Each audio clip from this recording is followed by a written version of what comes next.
like evaporated. Why did this happen? Poor Hako, where is he gone to? No tenemos nada realmente, no tenemos cuerpo, no tenemos sangre, huellas digitales, alguna evidencia de que haya pasado un delito. Your Dr. Greenberg's disappearance was like that. The waters are very muddy. People have different versions of events.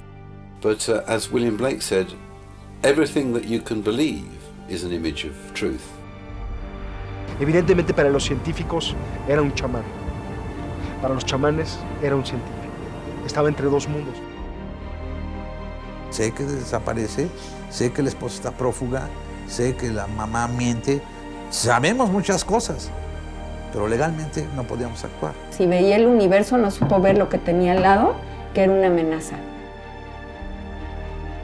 Si tú compruebas la base científica o los primeros pasos de la telepatía, pues eso lo quisiera cualquier gobierno.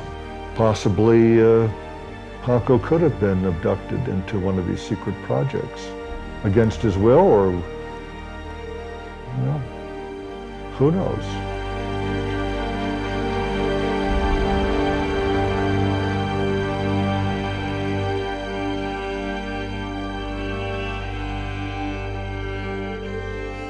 ¿Qué tal, cinéfagos? Bienvenidos a esta transmisión especial que estamos haciendo gracias al apoyo de Entre Tanto Comunicación y el Festival Internacional de Cine de Guanajuato, que acaba de presentar una película verdaderamente estrujante, una película que mueve muchos pensamientos, que pega en las entrañas, una película desconcertante, por decirlo menos, que es El secreto del Dr.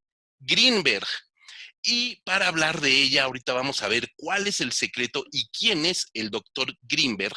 Le doy la más cordial bienvenida a su director, Ida Cuellar, que está de visita en México. Él es español, está de visita en México, va y viene muy constantemente de México, sobre todo ahora que estuvo filmando este documental. Y a su lado izquierdo nos acompaña, ¿quién nos está acompañando, Ida? Por favor, preséntalo. Nos acompaña Miguel León Durán. Miguel León, que es co-guionista de la película y compañero de viaje. Juntos conocimos esta historia y bueno, juntos la hemos trabajado durante todos estos años. Pues bienvenido también, Miguel, Ida. Pues no demos muchos rodeos. Estamos ante un documental. Es un largometraje documental, eso me faltó comentar ahorita. Es un largometraje documental que aborda un caso, de entrada un caso policíaco, hay que decirlo, que es la desaparición del doctor José Greenberg. Me atrevo a decir ahora que conozco tu documental, su trabajo, una de las mentes más brillantes que ha dado nuestro país, una mente verdaderamente adelantada a su momento, catedrático de la Universidad Nacional Autónoma de México, nuestra máxima casa de estudios, que en diciembre de 1994 desapareció de manera misteriosa, que hasta la fecha, aun cuando las autoridades en su momento tomaron el caso e investigaron, hasta la fecha sigue siendo un misterio su desaparición. Valga la expresión, es un misterio sin resolver. Yo te quiero preguntar, Ida y Miguel, ¿cómo es que se acercan ustedes a esta historia? ¿Cómo es que conocen el caso del doctor Greenberg? Y que ahora, 25 o 26 años, un cuarto de siglo después de su desaparición, consideran importante retomar este caso y presentárselo al público. Mira, esta historia la conocimos, bueno, gracias por la presentación, increíble, me ha gustado mucho. Entonces, estábamos juntos en nuestro primer viaje a México, decidimos ir juntos a México, así un poco como casi viaje iniciático. En plan, descubrir el país, ¿no? Esto fue el año 2010. Y en una de las tantas cosas que nos pasó en este viaje fue una mañana en Tepotlán, donde una mujer nos empezó a hablar de un científico mexicano, pues que, como tú has descrito, pues había desaparecido en el 94 y todas estas cosas que lo había secuestrado la NASA, que había demostrado la telepatía, que era la mente más brillante, nos dijo ella, de México en el siglo XX. Claro, nos empezó a contar la historia de este personaje y nos quedamos un poco deslumbrados, ¿no? En plan, nunca habíamos escuchado nada de él lo más sorprendente es que luego nos dimos cuenta que en México pues casi nadie sabía de su historia también, lo cual nos sorprendió todavía más. Y este día que nos estaba explicando esto, yo en aquel momento, cuando nos estaba contando toda esta historia, me di cuenta de que la tarde anterior había comprado un libro de Jacobo Greenberg sin saber quién era. Ok. Entonces fue como coincidencia, ¿sabes? Sincronía, llámame como quieras, pero Greenberg ya estaba sobrevolando un poco alrededor nuestro. Y entonces empezamos a leer sus libros, empezamos a investigar qué había pasado con él. Y poco a poco, al menos yo fui hechizado un poco por Greenberg y un poco obsesionado, si quieres también, hasta un punto de decir, quiero saber qué ha pasado con él, quiero saber más, ¿no? Aparte que de la conexión con el personaje por sus pensamientos también acerca de los chamanes, de la magia, su concepción del mundo. O sea, era como descubres a un personaje con una visión del mundo muy interesante y además con un secreto, un misterio que todavía lo hace pues, más interesante, ¿no? Sí, el hecho de que la desaparición, todo lo que abría la desaparición, era tan o más interesante que lo que investigaba él, ¿no? Exacto, era como las dos caras de una Entonces era un personaje ya porque no solo lo que investigaba, sino que él estaba dentro de un contexto de una desaparición que lo convertía directamente en un personaje. Entonces ya le veíamos el potencial narrativo, ¿no? A la historia. Es muy interesante esta parte que mencionas del potencial narrativo. Hoy por hoy lo podemos ver en Netflix, el documental de crimen, de investigación, de misterio, está en boga. Hay un canal en la televisión, ID Channel, que 24 horas nos está presentando este tipo de misterios, de crímenes, y tiene un público bastante fuerte. ¿Ustedes tiran directamente hacia este estilo de documental desde la concepción de la historia o se fue generando conforme van descubriendo todas las aristas? Ahorita les vamos a comentar todas las aristas que tiene este caso. Se fue construyendo porque al principio no teníamos clara exactamente cuál iba a ser la estructura y llegó un momento donde dijimos, esta película es una película que no la estamos haciendo para fans de Greenberg, no la estamos haciendo para gente que le interesa la magia, tampoco la hacemos para aquellos que les interesa la ciencia, la física cuántica, la filosofía. Lo que nos interesaba era contar una buena historia que intuíamos detrás. Entonces llegó un momento donde dijimos, a ver, necesitamos una estructura sólida, es decir, algo que haga avanzar la película. Y claro, dijimos, a ver, nosotros llegamos a México y todo el mundo pensaba que lo había desaparecido la mujer. Luego se nos fueron dando todas esas teorías a lo largo de la investigación y dijimos, oye, si es que tenemos la historia en lo que nos ha pasado en realidad. Nosotros estamos enganchados a la historia porque hemos ido avanzando y buceando en este mar greenbergiano y nos hemos encontrando todas estas cosas. Entonces dijimos, tenemos que hacer esto, que la gente viva esta pasión que nosotros hemos vivido de manera tan extendida. Y luego yo creo que el personaje de Padilla también fue como el clic porque la aparición de él, que es un detective, ¿no? Personaje de cine negro totalmente, de repente nos dimos cuenta que podría ser como el paradigma de nuestro espectador ideal. Es decir, era alguien racional, cuadriculado, causa-efecto total, ¿no? Él mediante pistas, aparte él se enorgullece de que hasta el caso Greenberg había resuelto todos los casos. Y resulta que alguien tan racional y escéptico de lo intangible del mundo acaba obsesionado, superado por el caso y ahora interesado en este tipo de temas, ¿no? Entonces era como, ok, ese es el espectador que queremos. O sea, alguien que no necesariamente sea un fan de este mundo intangible, sino que alguien desde el previo escepticismo vaya entrando mediante una excusa de thriller en otro mundo. Exacto, es este viaje el que nos interesaba, ¿no? Sí, es muy importante, justo ahorita lo acaban de comentar, cómo se va presentando la película. No vamos a spoilerear, la película está disponible en la plataforma digital del Guanajuato International Film Festival para que la puedan ver como parte de este festival en línea. Va a estar... Ya se agotaron, claro, es que es una película estupenda. Es una gran película y no lo digo porque los tenga aquí enfrente. Entonces, estén pendientes porque vamos a ver en qué otro festival por ahí se puede ver esta película. Es muy importante que se pueda ver. Tocando el tema, va a estar ahora en octubre dentro del Docs MX, Entonces se va a poder ver seguramente en la Cineteca Nacional, todavía nos tienen que confirmar, y va a volver a estar online en el marco de este festival, con lo cual ya En la página de Facebook. lo informaremos en la página de Facebook del Circo del Dr. Greenberg, a quien le interese lo informaremos, pero en octubre en México volverá a estar disponible online y en algunas salas. Ah, bueno, pues váyanlo agendando, público que nos esté viendo, váyanlo agendando en Docs MX en octubre, y probablemente Cineteca ya lo estarán informando tanto las redes del Secreto del Dr. Greenberg como en Cinefagia y por supuesto en el festival, etcétera, etcétera.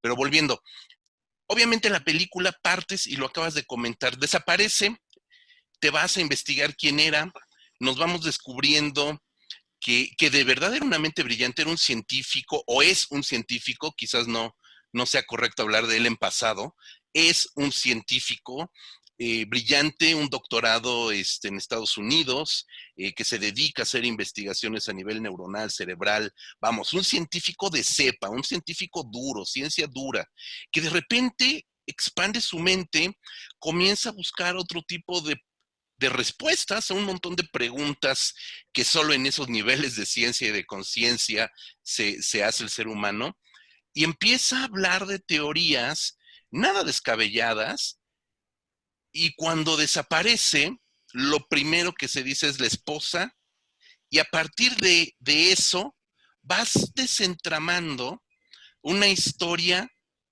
cada vez más intensa. La película tiene una intensidad que va creciendo, porque sin spoilerear vas llegando a niveles de gobierno estadounidense, gobierno mexicano, conspiraciones a nivel global que tienen como ombligo al Dr. Greenberg.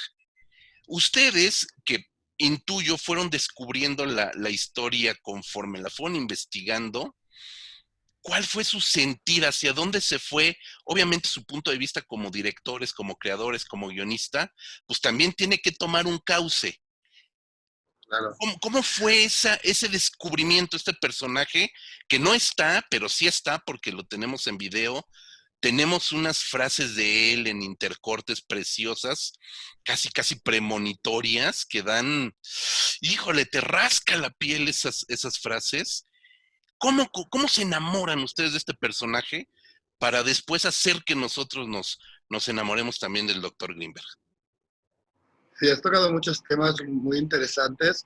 En primer lugar, digamos que cuando nosotros ya fuimos a México, claro, tú siempre tienes intuiciones, ¿no? Tú cuando te lanzas a un proyecto, que sobre todo es artístico, partes de una intuición. Y la intuición es que detrás de la desaparición de Greenberg no había algo tan sencillo como un crimen pasional. Había algo detrás que no sabíamos lo que era, pero era más grande. Entonces, yo me acuerdo que cuando nos íbamos para México a filmar la peli, yo traía una frasecita de este mitólogo italiano que se llama Roberto Calasso, que decía que la figura de la novela responde a un único gesto, ¿no? A una vida y una muerte, pero que el personaje del mito responde a muchas vidas y muchas muertes. A mí eso es lo que me enamoró de Greenberg al inicio, porque había un personaje lleno de múltiples vidas y donde cada una de estas vidas se cerraba con una de estas posibles desapariciones. Entonces, yo ya partía de esta idea de decir, bueno, no sabemos qué pasó realmente, pero aunque algo muy tangible hubiera pasado, cada una de estas historias es real, porque están en el imaginario colectivo desde hace ya muchos años, porque nosotros empezamos la película pues cuando él había desaparecido hacía 15 años, ¿no? Entonces, de alguna manera, ir descubriendo todo esto, también hubo una cosa interesante que fue la de ir atando cabos, tampoco sin hacer spoiler, pero la mujer de Greenberg que aparece sospechosa al inicio, hay muchas causas de esta sospecha, ¿no? Pero entonces este personaje, que es muy importante al inicio, al final te das cuenta que vuelve a aparecer y que todas estas sospechas vienen a sujetar a este personaje y a darle una dimensión nueva.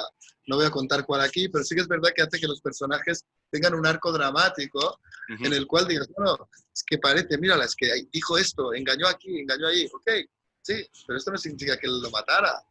Pueden haber pasado otras cosas. Entonces, digamos que la estructura de la película la estamos jugando de esta manera y dejando que cabos sueltos se recuperarán luego. Y un poco también porque piensa que él y yo, en este viaje, de 10 años y con otros, obviamente, sí, pero también con Bernal, el director de foto, con Enrique Manso de producción, sentados a cenar con un vino, ¿no? ¿Qué ha pasado con Greenberg? Y claro, horas y horas Era hasta un juego de juegos. del gato y el ratón, ¿no? Y luego, Entonces, ¿cómo esta pasión trasladarla a la película?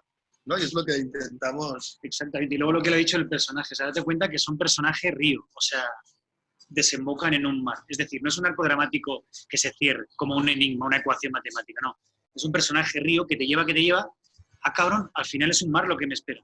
O sea, es mucho más grande que lo que es un misterio, ¿no? Que más grande que un enigma, ¿no? Claro, cada Entonces, momento que tienes una cosa que es como decir, una seguridad, este momento en el que quieres una respuesta, esta respuesta llega a modo de una pregunta más grande, ¿no? tú al preguntar, me gusta esa pregunta de en qué momento se enamoran, ¿no? Sí. En lo particular, pues a mí me gusta el arte, que es un viaje de lo conocido a lo desconocido. Es decir, que no sea al contrario, que me dejen un territorio conocido, de complacencia, que listo soy, lo he resuelto, ¿no? O un arte conceptual que me digan, no, pero esto es un símbolo que quiere decir esto. Ah, ok, todo bien, cerrado. Intuíamos que era una historia que iba de lo conocido a lo desconocido, ¿no? Esa era Entonces, otra frase que llevábamos. que teníamos ahí entonces era como una... Dijimos, no, es que esta historia es mucho más grande que lo que... Otra frase de un matemático japonés, no me acuerdo nunca del nombre, que viene muy ad hoc a la película. O sea, él dice que el mundo no es más extraño de lo que imaginamos, sino más extraño de lo que estamos capacitados para imaginar.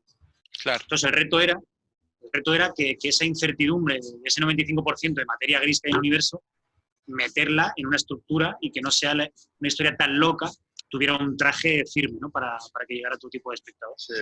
Todo esto desemboca un poco también en la visión de este filósofo, Patrick Harpur, que aparece en la película, un poco como sí, una especie de oráculo, ¿no? Y él habla de esto, ¿no? Dice la frase de William Blake, ¿no? Que dice, everything that you can believe is an image of truth, ¿no? O sea, cada cosa lo que tú puedes creer es una imagen de la verdad. Y luego él dice que un misterio está hecho no para que se resuelva, sino para que tú, como personaje, te dejas seducir por este misterio, vayas profundizando cada vez más adentro y al final sea este misterio el que te transforma a ti y sea tu visión del mundo lo que cambia. Y esto, en cierta manera, es lo que nos pasó a nosotros al hacer la película, es lo que le pasó a muchos de los personajes, pero es de alguna manera lo que intentas que le suceda al espectador, que entre en este viaje, que es un poco inmersivo, y que también de alguna manera, a través de adentrarse en este misterio, pues pueda cambiar un poco la visión, o al menos hacerse preguntas nuevas, ¿no? Que eso ha estado claro hoy, o sea, el espectador acaba haciéndose preguntas, que eso para mí es como pues está muy padre que no acaben como en una clase, ¿no? De un aula de universidad que acabas ya con respuestas, no, que acabe alguien con preguntas después de ver algo. Es pues, lo más interesante. Pues yo creo que es lo más Teníamos interesante. miles de preguntas, todo el mundo estaba ahí como levantando la mano. Y es verdad que cuando la gente ve la película pasa mucho esto, ¿no? Que se le quedan como muchas preguntas.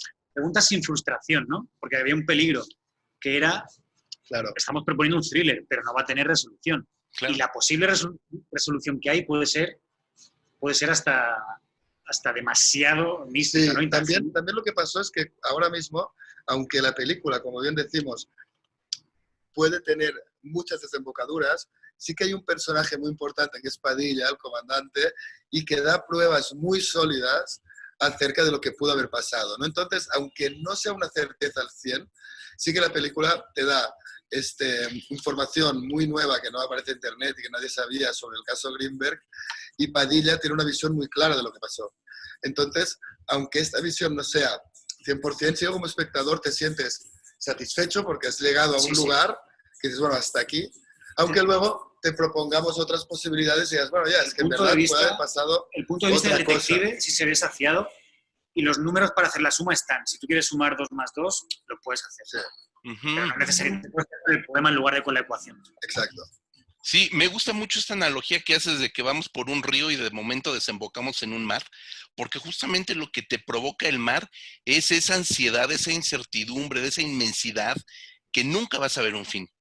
Tal parece que el caso Greenberg nunca vamos a ver ese fin, pero el contrapunto que logras con este personaje, que sí es tangible en tanto que está ahí, que es el comandante Padilla, es justo lo que dices, es el investigador del noir, del cine negro, que está buscando Rosebud y que está buscando ese Rosebud y está seguro de cuál es esa salida, pero siente su frustración de que no lo puede demostrar, ¿no? Entonces, esa parte también es seductor el personaje de Padilla, ¿no? Y también el arco dramático que pues no es un arco dramático, es el arco de su vida, pues, o sea, también el periplo que él transcurre en estos 25 años, pues es de sabor amargo, ¿no? También. Sí, ese punto amargo del noir, ¿no? De esos detectives que acaban un poco desencantados de la vida, ¿no? Y que están obsesionados y adictos a misterios, ¿no? O sea, sin un misterio su vida no tiene sentido, ¿no? Y Padilla se ha quedado enganchado a casi ese personaje de cine negro que hemos visto en él. O sea, tú cuando llegas y ves que Padilla tiene todos los documentos del caso y sigue enganchado, dices, este hombre sigue ahí. A mí me sigue mandando emails, o sea, para él este caso fue el caso de su vida y el hecho de no poderlo haber resuelto, aunque para él lo tiene ahí, ¿no? Lo tiene ahí, está casi resuelto, pero no. No llegó y cuando llegó al final de donde ya casi lo tengo, ¡pum! Es que es un personaje... Desaparece él mismo, ¿no? Digamos. Me acuerdo el día de que rodamos cuando está en el carro, que llueve y dice que pues mi familia está preparada y con arma y tal. Cuando acabamos esos días de grabación, él nos abrazó llorando, porque alguien había prestado atención a algo que para él era muy importante, ¿no? Pero había tenido que ocultar esa historia, ¿no? Y él estar como en su...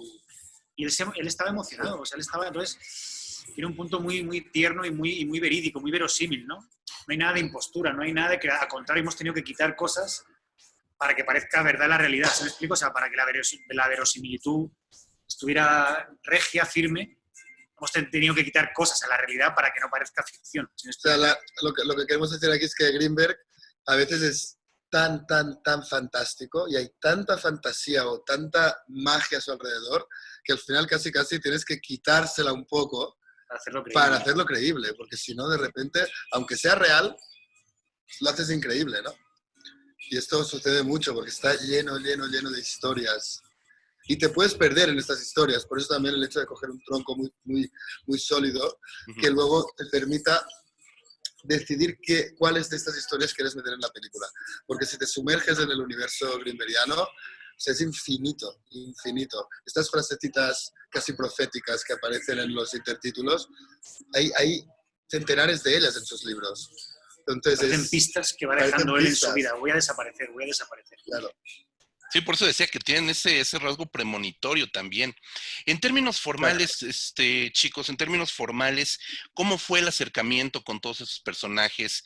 Porque conforme vas presentando a la familia, a su primera, bueno, no sé si la primera, una ex esposa de él, su primera esposa, primos, hermanos, vas incluyendo también científicos de primerísimo orden también, filósofos internacionales, periodistas estadounidense, y nos vas enseñando que Greenberg no es un fenómeno solo nacional o solo de México, sino que lo podemos percibir por allá en Inglaterra, por acá en Estados Unidos, y sus viajes a la India, a Israel, o sabemos que es un personaje global. ¿Cómo fue el acercamiento con todas estas personas a su alrededor? ¿Hubo reticencia? ¿Hubo algo que no pudieras lograr? ¿Y cómo fue este acercamiento con ellos? Porque removerles esa piedra en el zapato de 25 años desaparecido, ¿no causó algo ahí con ellos? Pues mira, la verdad es que la primera persona que conocimos fue su hija, Escucha, y luego a partir de ahí fuimos conociendo a familiares, amigos, científicos, casi era como tirarte un hilo y un personaje te llevaba al otro.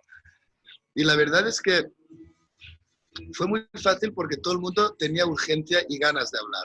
Yo creo que, claro, estaban 15 años en aquel momento sin hablar del tema, entonces que alguien viniera y les preguntara y poder ellos de alguna manera rememorar, revivir todo lo que había pasado, casi era como sanador para ellos, catártico. Entonces, en ese sentido, fue muy fácil el contacto con todos estos familiares, amigos, investigadores. Luego, Los otros personajes, primero fuimos, pues, Sam Quillones en Los Ángeles había escrito un artículo muy interesante sobre la desaparición, entonces era muy importante que apareciera. Y fuimos agarrando, pues, por ejemplo, el científico cuántico Amit Goswami, que es un científico muy, muy importante, Patrick Harpur. Bueno, fueron apareciendo los personajes, pero has hablado de lo formal y justamente aquí te quería decir, nosotros tenemos una película que era bustos parlantes, gente hablando a cámara. Y entonces era un poco cómo haces que esta película pueda ser inmersiva, pueda ser trepidante, pueda ser un thriller y pueda ser esta película que al final ves y estás enganchado a ella, ¿no?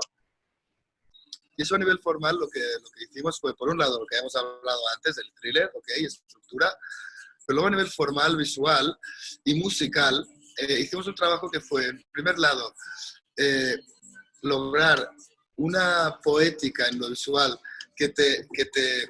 que fuera inmersiva, que colocara al personaje a través de carreteras de noche, que te adentran en el misterio, las luces de la ciudad, los humos de los cigarros, la oscuridad, el ir de la luz a la oscuridad. Códigos visuales de thriller, no solo la estructura, sino lo visual. En lo visual, las galaxias que te conectan con el universo, el misterio del mundo y demás. Y luego la música, que de algún modo hace un papel de thriller, porque tienes una música para la investigación, una música para el drama, una música para los momentos, digamos, místicos y esotéricos. Entonces la construcción de la película la hicimos a nivel formal y visual para que de algún modo huir, porque a mí me daba como miedo el hecho de solo gente hablando, como huir de esta cosa fría de la persona que te habla y luego también intentando tener una proximidad con los personajes muy interesante. Nos sentábamos ahí, poníamos la cámara, se olvidaban de ella y nos poníamos a hablar casi de tú a tú.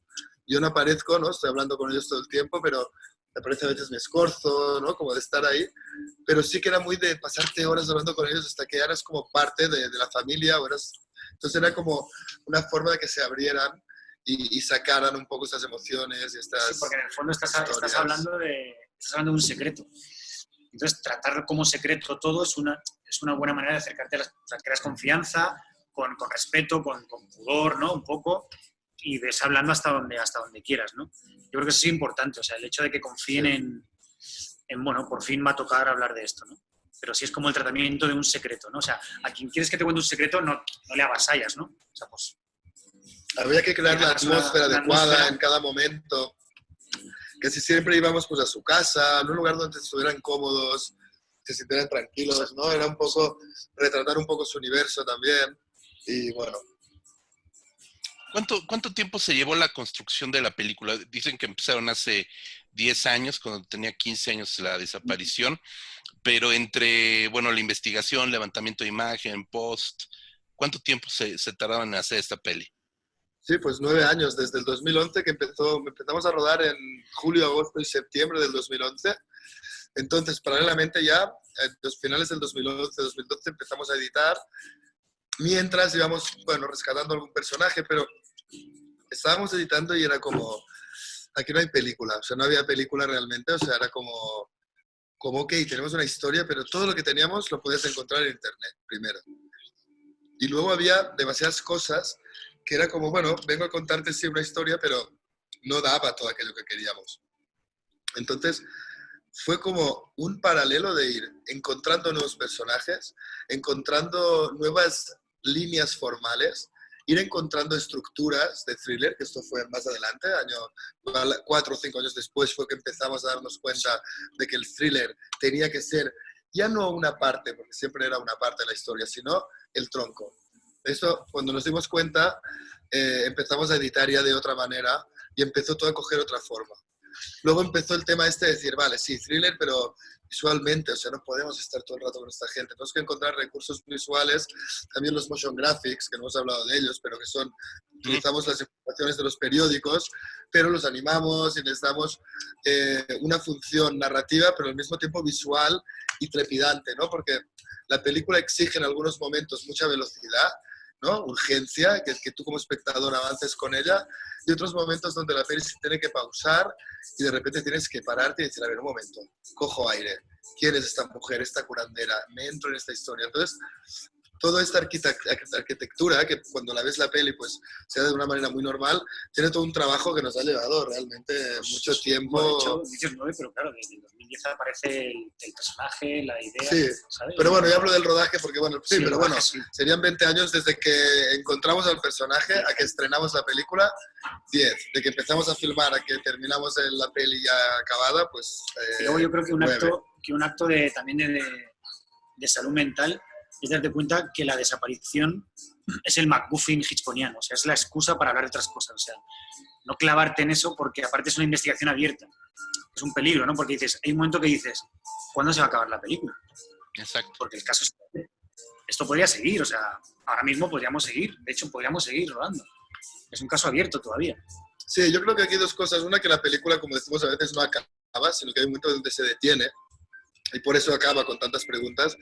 Y la otra también, que hubo un momento clave, que fue pues la conversación final con Padilla en el coche, en el que de momento él relata una serie de cosas, se abre ya completamente.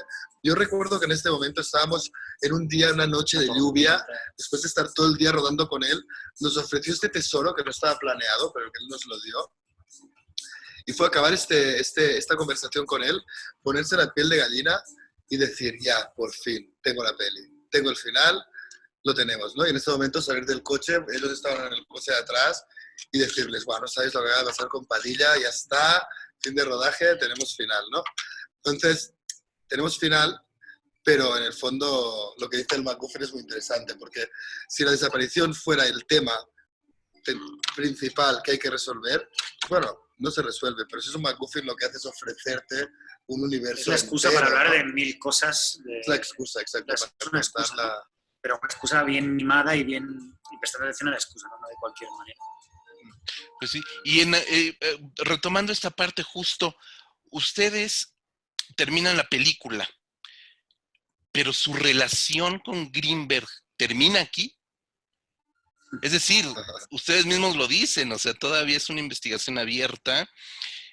Sabemos que en México pueden pasar 50 años con la investigación abierta, whatever, eso no nos importa. Su relación, Miguel, guionista, Ida, director, los dos como equipo, el resto del equipo, producción y demás, ¿ya terminaron su historia con Greenberg?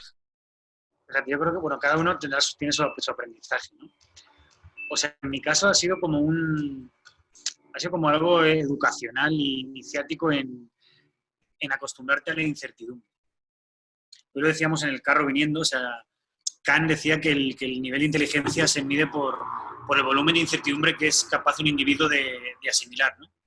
Y en una historia así, que no acaba, que un tema te lleva a otro, que una pista te lleva a otra, que ves el acostumbrarte a manipular y a manejar este tipo de narrativa, yo creo que es casi un aprendizaje vital de que en la vida, que no nos educan de pequeños a la incertidumbre, seguramente su esencia sea la incertidumbre y no la búsqueda de certezas, ¿no? Entonces, Greenberg de alguna u otra manera ya ha sido un aprendizaje vital, ¿no? Su personaje. Sí, a mí, por mi lado,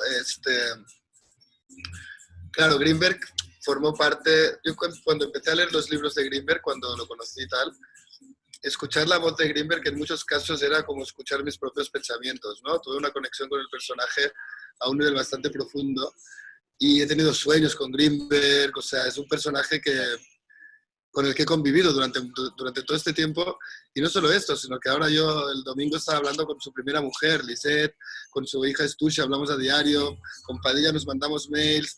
Claro, toda esta gente forman parte casi como de mi familia de alguna manera, en cierta manera, no de mi familia, pero eres parte, o al menos digamos que me siento casi parte de la suya de familia, ¿no? Entonces para mí Greenberg es un personaje al que nunca he conocido, nunca lo he visto de carne y hueso, si ha estado aquí sentado como Miguel. Pero si ahora dices que lo has conocido en carne y hueso, nos cagamos todos. Claro.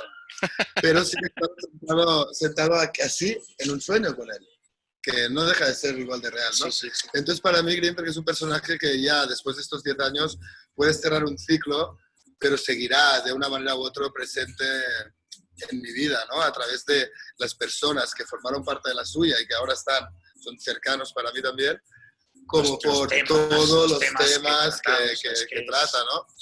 sea, a mí Greenberg, claro, hay gente con la que sientes que tienes una proximidad a la hora de entender el universo, cada uno desde su punto de vista. Yo no soy científico, pero me atraen los temas que él trataba y los comprendo de una manera similar a como él los comprendía, ¿no? Entonces es como alguien que estará siempre cerca, ¿no? Pues increíble, de verdad creo que es uno de los highlights de este festival, del Guanajuato International Film Festival. Qué bueno que nos hayan dejado ver esta película. Sabemos que las condiciones son difíciles, lo ideal es verla en pantalla grande, esperemos que se concreten las funciones en Cineteca Nacional aquí en la Ciudad de México para poderla ver en pantalla bien, en condiciones óptimas, porque si verla en línea es estrujante, creo que es una buena palabra, verla en sala debe de ser una experiencia increíble, ¿no? Porque tiene un tempo preciso, maneja el thriller muy bien, te lleva de la angustia a la desesperación, a la inquietud y al deseo de saber quién es Greenberg y estar al pendiente a ver si en algún momento se sabe algo más del secreto del doctor Greenberg en sí y por supuesto de su película. Yo espero, de verdad, invito, ya nos dijeron que va a estar en el Festival Docs, aquí en la Ciudad de México y en línea. Es un highlight, no se la pueden perder, de verdad. Si la llegan a exhibir en la Cineteca Nacional, véanla porque es una película verdaderamente recomendable. Es uno de los grandes trabajos documentales que he visto en los últimos añitos, de verdad se los digo. Y pues gracias a ustedes por estar aquí en esta entrevista, darnos esta entrevista. Algo más que quieran decir de su película, invitarnos, etcétera. Miguel, Ida, por favor. Yo solamente darte las gracias por esta entrevista. Estamos muy contentos y encantados de que te haya gustado la peli. Y nada, a mí lo único que hace como deseo, lo que me encantaría es que esta película llegue al máximo de gente posible. Que bueno, que dentro de un tiempo pueda estar en alguna plataforma y se pueda ver así ya de una manera. Y bueno, y si no, es que se pueda ver también más en las salas, ¿no? Porque es verdad que hoy la hemos visto en el festival de aquí de Guanajuato, en Irapuato, y estar sentados en una sala de cine con el sonido envolvente, con todo ese trabajo que obviamente se aprecia en una pantalla y sobre todo más si te pones los cascos, pero verla en cine, todo oscuro, con el público, es algo que no tiene precio, ¿no? Y el cine al final está hecho para esto. Y yo sí, o sea, yo añadiría que es una película que te das cuenta que, de alguna manera, invitando a la gente que da para una plática después, ¿no? O sea, la gente sale y se va platicando, ¿no?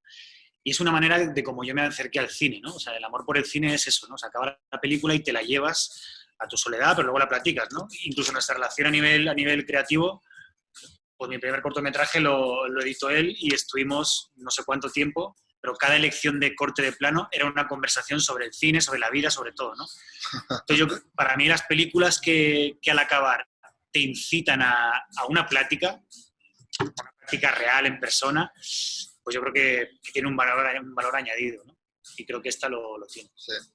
Lo tiene sin duda, dan ganas de platicar de ella, por supuesto podríamos seguirnos platicando de ella, pero nos cortan la videoconferencia, es lo malo del Zoom.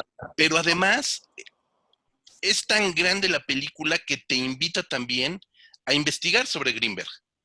Y eso también es una función básica del cine, en este caso del cine documental, evidentemente, que te invite a averiguar, a buscar, a entrar a internet por lo menos, a ver quién fue Greenberg, por qué es tan importante este caso y por qué es tan importante su película también. Eso me parece verdaderamente fabuloso y eso es lo que le da también una certeza y una validez a esta película. Muchísimas gracias, de verdad. Yo les agradezco mucho el tiempo con nosotros. No, al revés. Ha sido una plática muy, muy padre, muy a gusto. Muchas gracias. Pues qué bueno, muchísimas gracias. Muchísimas gracias a todos los que nos vieron en este videoblog para revistacinefagia.com. Tuvimos aquí esta charla especial. Muchísimas gracias al Festival Internacional de Cine de Guanajuato por permitirnos esta entrevista. Por supuesto, a Entretanto Comunicación, que nos brindó también todas las facilidades para poderla realizar. Y por supuesto, Ida, Miguel, muchísimas gracias. Bienvenidos en México. ¿Van a seguir por acá todavía? Sí, vamos a estar. Bueno, Miguel vive Yo vivo acá. Ah, mira. Y aquí hasta finales de la semana que viene y ahora el viernes nos vamos a Guanajuato, que hay otra proyección en el Autocinema a las 4. Están invitados. Y si alguien de Guanajuato quiere venir o nos escucha, pues estaremos viendo la peli el 25 a las 4 de la tarde, ahí en el Festival de Guanajuato. Ah, perfecto. Y estén atentos a la función en Docs DF, Docs CDMX, como ahora se llama, y a rogar porque caiga en la Cineteca Nacional. Pues muchísimas gracias. Muchas Hasta la gracias. vista. Hasta la vista.